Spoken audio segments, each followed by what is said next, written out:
Bienvenue sur Top Invest, la chaîne des top d'investissement. Ici, on parle essentiellement d'entreprises de qualité. Quand on va sur le deuxième segment, ici, toujours ici, même pas le deuxième segment, on va parler de la deuxième sous-industrie dans le secteur des services de communication. Donc, c'est une note d'analyse sectorielle que les abonnés du service Top Premium Infinity ont reçu il y a quelques temps. Je rappelle ici que les analyses sectorielles sont dans le Top Premium Infinity, basé sur la lecture des rapports financiers, des coûts des conférences calls, sur les entités leaders dans ce secteur. On est uniquement là pour déterminer les éléments positifs, négatifs, ainsi que les éléments à suivre dans une industrie en particulier, dans une sous-industrie en particulier. On va parler maintenant film et divertissement.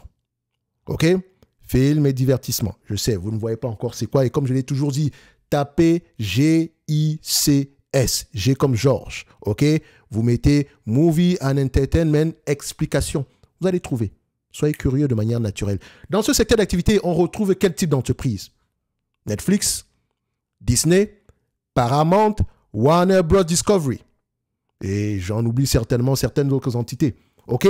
Donc, quelles sont les dynamiques sectorielles en date d'aujourd'hui sur le plan positif, négatif? Qu'est-ce qu'on surveille et quoi faire avec toutes ces informations?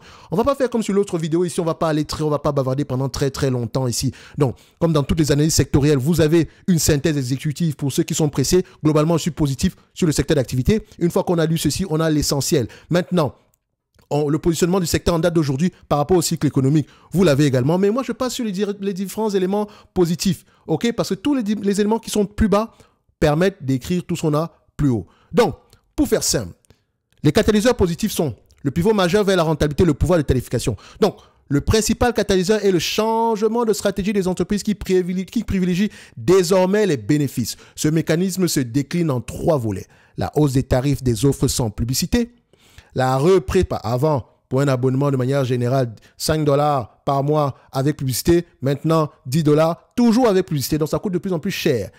Le nombre d'abonnés, on s'en fout, c'est le revenu par abonné qui est très important. Donc, la répression du partage des mots de passe et le déploiement généralisé d'offres avec publicité, ce sont des éléments qui concourent directement à la hausse de la rentabilité. Donc, je recommence. 3 éléments dont la hausse des tarifs des offres sans publicité, donc ces mécanismes-là, se déclinent en 3 volets. Donc, on parle ici des différents catalyseurs. Ne l'oubliez pas, on est toujours sur le point 1. Donc, les catalyseurs qui nous permettent ici d'avoir une rentabilité plus élevée. C'est un élément dans le secteur d'activité, c'est essentiellement la course à la rentabilité. Parce que ça demande beaucoup d'argent. On n'est plus donc on dépense moins en marketing, ou bien on affine ici, on réduit, ou bien on est de plus en plus efficient au niveau des dépenses opérationnelles parce qu'il faut que ce soit le plus rentable possible. Terminer la guerre pour le moment, celui qui aura le plus d'abonnés, etc. D'accord? Quand on prend ces éléments-là ensemble, ces actions augmentent directement le revenu moyen par utilisateur, améliorent les l'EBITDA et soutiennent les valorisations basées sur la génération de flux de trésorerie disponibles. Deuxième point positif, c'est la rationalisation des dépenses de contenu. Donc, l'ère du Peak TV est terminée. Donc, les studios appliquent une discipline de coût plus stricte au divertissement de manière générale, annulant plus rapidement les séries peu performantes et investissant dans des franchises à propriété intellectuelle éprouvée. Donc, cela réduit le risque, diminue les coûts de programmation et a un impact direct et positif sur les marges opérationnelles. Ça vous semble, ça ressemble à du blabla, n'est-ce pas? Ne vous inquiétez pas.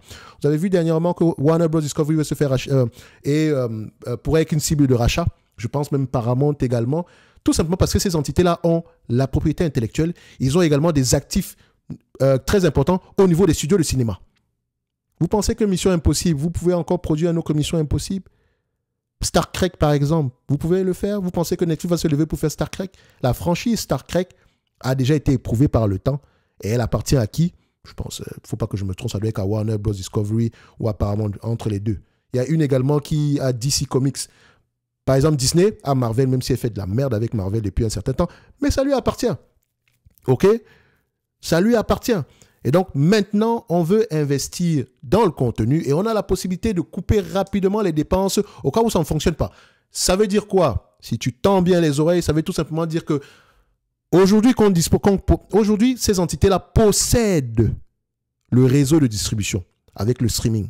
Avant, elles ne possédaient pas le réseau de distribution. Avant, pour vendre une série, on passait par les câbles opérateurs. Oui, on avait notre chaîne TV qui pouvait s'appeler Disney, mais pour être vu, il fallait passer par les câbles les câbles opérateurs ou bien les câbles distributeurs. Aujourd'hui, tout passe en ligne. On passe maintenant directement vers le streaming. Donc Disney a sa propre unité de streaming. Oui ou non? Et donc, on a des datas très importants. Donc, on peut savoir que la nouvelle série qu'on a lancée, saison 1 de je ne sais pas quoi, on a lancé 3 épisodes. Les gens n'aiment pas ça.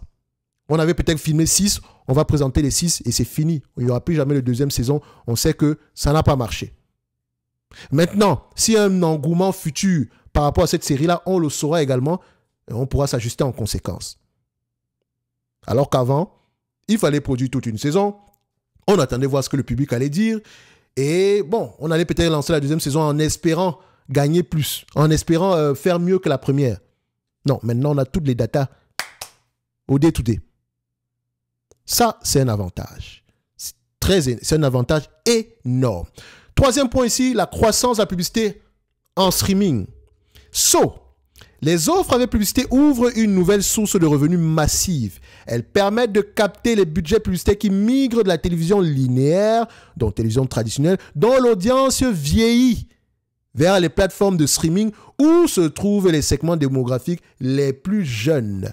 Donc cela diversifie les revenus au-delà des seuls abonnements. Magnifique. Et ces entités-là ont un pricing power. Ça, ce sont les éléments positifs. Donc la croissance de la publicité, très bien. Rationalisation des dépenses de contenu, positif. Ça augmente la rentabilité. Et augmentation ici de la rentabilité ou bien du pouvoir ici de tarification. Par le pouvoir ici de tarification. Ça, c'est très bien.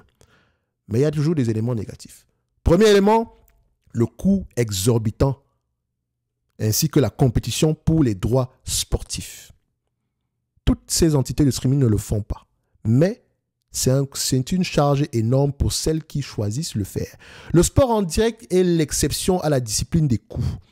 Donc, considéré comme essentiel pour attirer et retenir les abonnés, il fait l'objet d'une concurrence féroce qui fait grimper les prix des droits de diffusion à des niveaux astronomiques.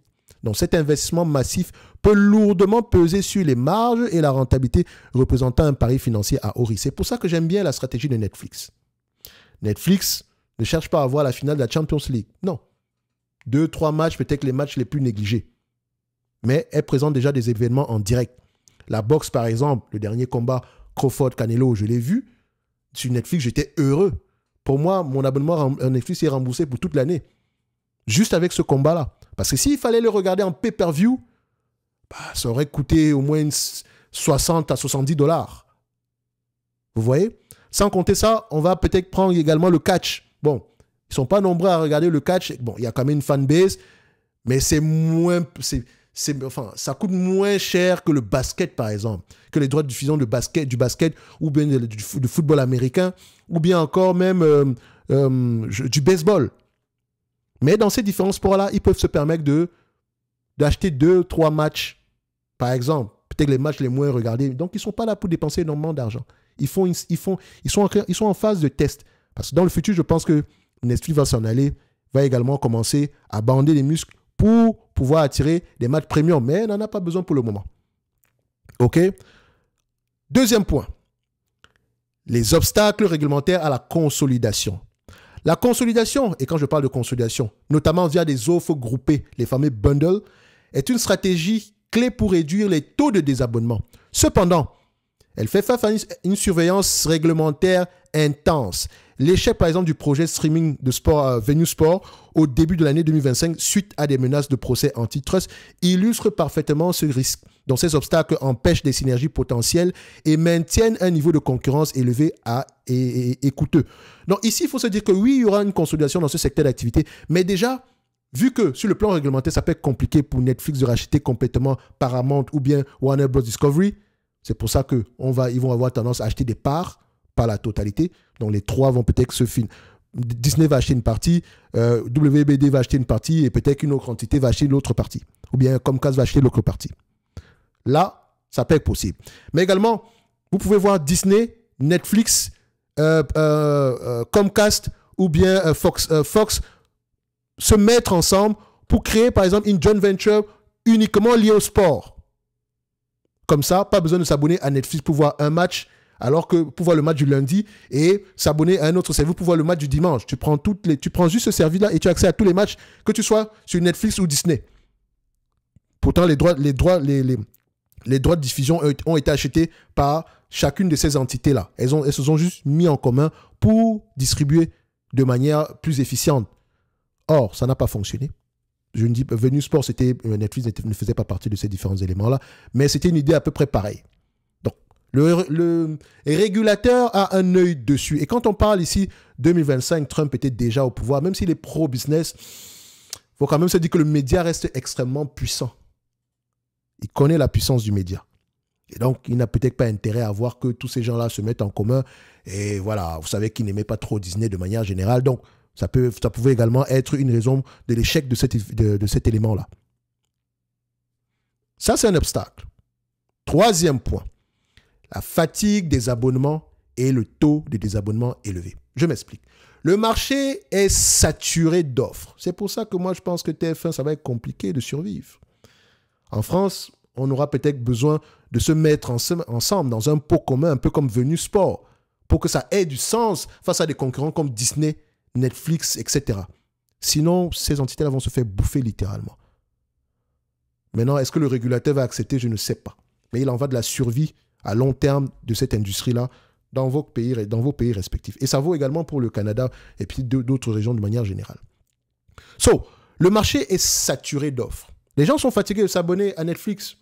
Tu as Netflix, tu as Amazon, tu as Disney, tu as Apple TV. Tout ça, quand tu les mets ensemble, ça coûte autant que le câble. Ou bien même plus. On veut un seul service. Donc le marché est saturé d'offres. Les consommateurs sont de plus en plus sensibles au prix et n'hésitent pas à se désabonner, créant une fatigue des abonnements. Donc un churn élevé oblige les entreprises à repenser constamment, à dépenser constamment pour acquérir de nouveaux clients, ce qui pèse sur la rentabilité et la valeur à long terme de chaque abonné. Quand on parle de dépenser pour faire l'acquisition de nouveaux clients, ça peut être en marketing. Et ça peut également être en production de contenu. OK? Ça pèse. Donc demain, je pense que ce marché-là s'en va sur 3 ou 4 leaders qui auront pignon sur rue avec qui auront la majorité du marché ici. Donc, une fois qu'on a identifié les signaux positifs, les signaux négatifs, enfin les éléments positifs, les éléments négatifs, quels sont les signaux à surveiller? Premièrement, le revenu moyen par utilisateur. Pour moi, c'est le plus important.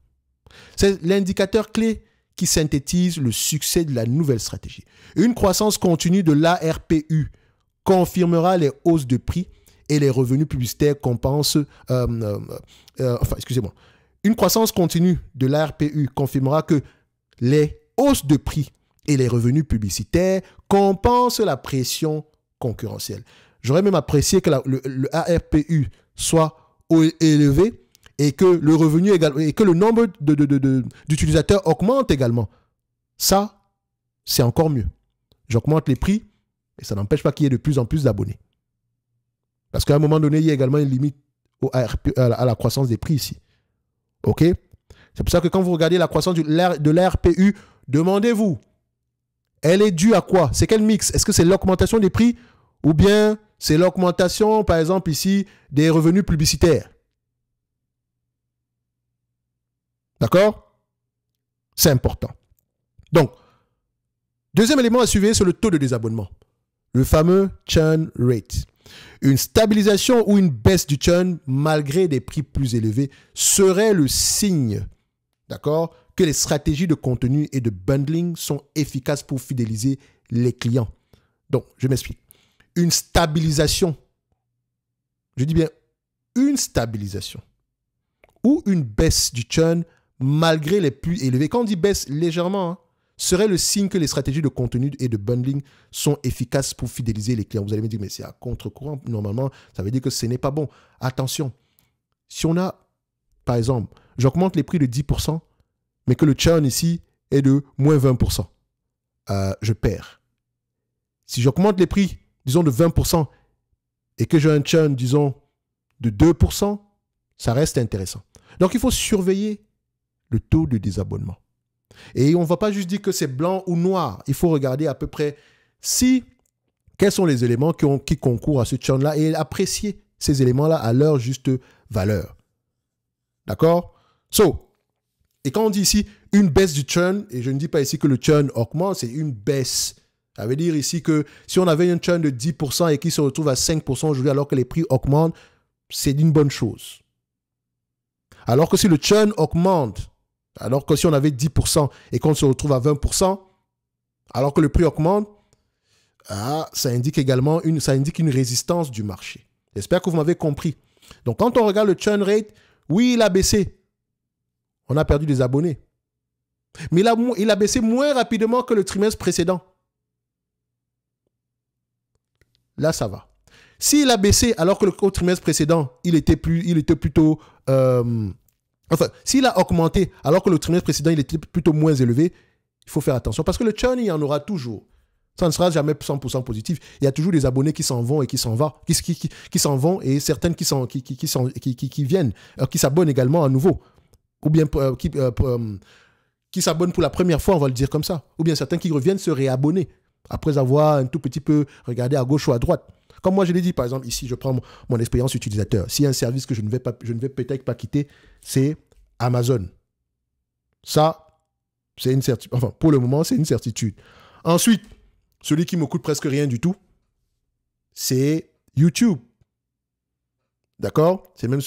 Ensuite, Netflix vient en 3e position. 4e, ça sera Disney. Je n'ai pas de Disney, je m'en fous. Je paye même Apple TV. Je ne sais même pas pourquoi je n'ai pas encore annulé ce truc-là. Mais je pense que c'est parce que j'ai pris, je pense que Apple One, un truc comme ça, parce que je voulais plus de mémoire pour mon téléphone. Bref, ça c'est un truc que je pourrais également couper parce que je ne regarde même pas souvent ça. OK? Donc, s'il fallait choisir un seul service de streaming, YouTube. YouTube ou bien Tubi, celui qui me coûte $0. OK? YouTube ou Tubi. Parce que Tubi, je l'ai. Tubi, c'est T-U-B-I. Allez-y, regardez, c'est magnifique. Et dit que pour ceux qui sont sur Tubi, c'est magnifique. Bon, on ne va pas en parler ici. Enfin, on en a déjà parlé ici. Soyez juste curieux, allez vérifier. Donc, ça, ce sont les éléments à surveiller. Donc, on va surveiller. Si je prends un rapport annuel sur Netflix, sur Disney, sur Comcast, sur Foxa, sur Warner Bros. Discovery, sur Paramount, la RPU m'intéresse, le churn rate m'intéresse. S'il communique bien sûr l'information par rapport à ça. Je m'en fous du nombre d'abonnés. Si vous gagnez moins d'argent par abonné. Et je pense qu'on en a parlé par rapport à Disney une fois, pendant que Netflix se cassait la gueule, certains disaient oui, mais Disney a atteint une centaine de millions d'abonnés plus rapidement que Netflix. Ça veut dire ici que la stratégie fonctionne. Et je vous ai expliqué que la stratégie de Disney fonctionne tout simplement parce que c'est une entreprise qui a eu un partenariat pas lucratif, mais très intelligent avec Amazon. De telle sorte que les plus de 100 millions d'abonnés d'Amazon Prime avaient droit à Netflix, avaient droit à Disney Plus pendant 6 mois, gratuitement. Gratuitement. Et vous pensez qu'ils n'ont pas payé quoi que ce soit à Disney? À Amazon? Ils ont donné quelque chose. De telle sorte qu'ils ont eu énormément d'abonnés très rapidement. Et maintenant, ils pensaient maintenant qu'ils allaient pouvoir monétiser cet abonnement-là. Bon, ça, disons que c'était plutôt mitigé, mais ça va. Maintenant, on augmente les prix. Donc, le revenu moyen par abonné, quand vous regardiez à l'époque, c'était le jour et la nuit entre Netflix et Disney. Malgré le fait qu'ils pouvaient avoir à peu près le même nombre d'abonnés. Mais Netflix gagne 3 fois plus d'argent. Alors qu'ils ont à peu près la même structure de coût. Donc, il faut savoir regarder les indicateurs qui comptent. Donc, Netflix a un pricing power qu'il continue d'utiliser. Et YouTube également. Alors, maintenant, avec tout ce blabla-là, qu'est-ce que toi, investisseur, qu'est-ce qu'on peut faire avec ces informations-là? Premièrement, la perspective positive, parce que je ne suis pas négatif sur le secteur d'activité, de manière générale, je suis positif sur ce secteur-là. D'accord? Je suis positif. Donc, la perspective positive justifie une approche de surpondération sélective. Ça veut dire ici que C'est une fondation qui est axée sur les entreprises qui exécutent le mieux leur pivot vers la rentabilité. Premièrement, il faut privilégier les entreprises avec un chemin clair vers un flux de trésorerie disponible, positif et croissant. Je veux des entreprises rentables aujourd'hui. Deuxième point, il faut favoriser les acteurs possédant un portefeuille de propriété intellectuelle solide et diversifié, car cela réduit le risque et le coût de création de contenu. Troisième élément, analyser la stratégie sportive. Il convient d'évaluer si les investissements massifs dans le sport se traduisent par une croissance rentable des abonnés ou s'ils détruisent de la valeur. Quatrième élément, cibler les plateformes qui réussissent à créer des bundles attractifs pour augmenter la valeur perçue et réduire le taux de désabonnement. On peut citer une plateforme, par exemple, on peut se dire ici, comme j'ai dit, Netflix. Pas Netflix, comment on appelle ça? Alphabet. Alphabet. Avec justement le fameux, je prends ici, YouTube TV. OK. Je dézoome ça un tout petit peu comme ça. On valide. On peut cliquer dessus. Et voilà. Ce n'est peut-être pas disponible dans ma région, mais ça vient petit à petit. C'est encore aux États-Unis. Et voici les channels que vous pouvez avoir. ABC, CBS, Fox, NBC, AMC. AMC qui est coté en bourse, AMC va se faire acheter. Elle n'a pas le choix. Elle ne peut pas survivre. Même si elle est très spécialisée, elle ne peut pas survivre. Et AMC ressemblait plutôt à ceci. Elle gagne beaucoup d'argent, mais la plupart du cash ici provient de la partie de redevance en termes de distribution. Non, c'est pas AMC. Qu'est-ce que je raconte? C'est pas AMC. Là, c'est AMC Networks, pas AMC Entertainment. C'est deux entités différentes. Donc, le entertainment, ce sont les salles de cinéma. Le network, c'est essentiellement ici la propriété intellectuelle sur des éléments comme ce truc-là, Walking Dead, machin truc. Elle est très spécialisée. Donc, vous avez également, elle a des services de streaming, mais très spécialisés également. Avec comme Shudder, essentiellement pour les films à sensation forte ici, comme les séries, comme les films d'horreur, les machins trucs comme ça. Mais quand vous regardez cette compagnie, ici, elle était à 3 fois les bénéfices, n'est-ce pas? On était en 2020. 3 fois les bénéfices de 2020. Quand je décide d'acheter un business pareil, il faut que les bénéfices soient au moins au même niveau les années à venir. Or, on avait des bénéfices aux alentours à peu près de 9 $ par là. Disons 8 $ même. Aujourd'hui, on s'attend à 2 $. 2 $. Une baisse de combien?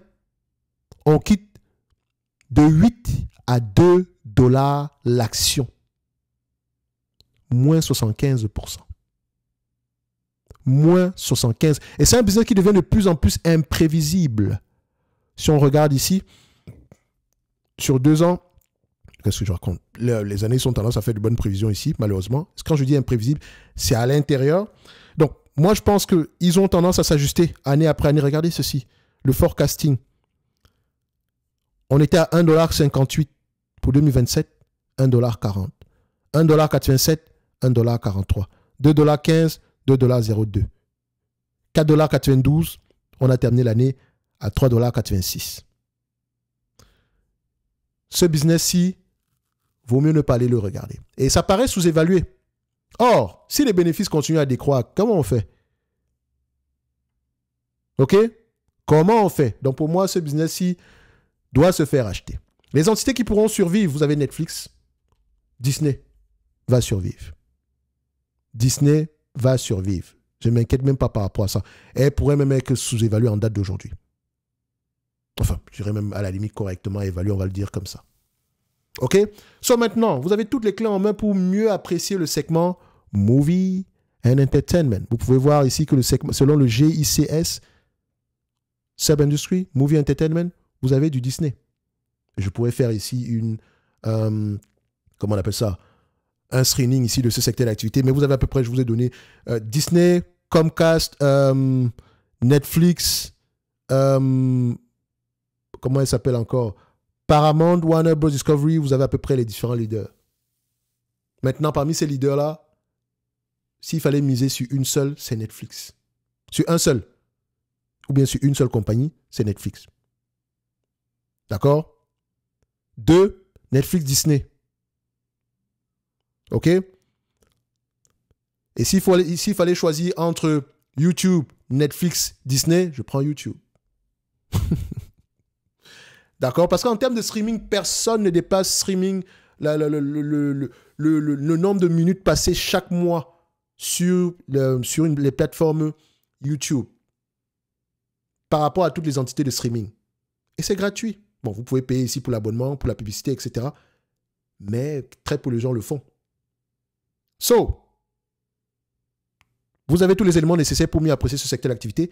Et pour avoir tous ces éléments-là, les mises à jour, etc., rejoignez le Top Premium Infinity. Comme je l'ai dit, jusqu'au 30 du mois de novembre, le prix augmente tous les jours. Maintenant, si toi, tu regardes une entité comme Warner Bros. Discovery, tu ne vas pas te dire « Ah, ça paraît sous-évalué, machin ». Tu connais les problèmes, la problématique en date d'aujourd'hui. Oh, le prix augmente. Je sais que le prix augmente ici tout simplement parce qu'on a une concurrence ici liée aux actifs. Parce que ces entités-là ont des actifs intéressants. Elles ont des actifs intéressants. Mais en termes de business, Warner Bros. Non. Merci, mais non. OK? Bref, après, chacun fait ce qu'il veut. Hein. Un like, un abonnement, un commentaire, ça fait toujours plaisir. N'oubliez pas, si vous n'aimez pas ce type de contenu, désabonnez-vous. Si vous voulez monter en compétence, 1, des vidéos YouTube, et de 2, pour aller plus loin, vous avez le service Top Premium Infinity. On va continuer à en parler au courant de la semaine, comme je l'ai tantôt mentionné précédemment. Merci, au revoir.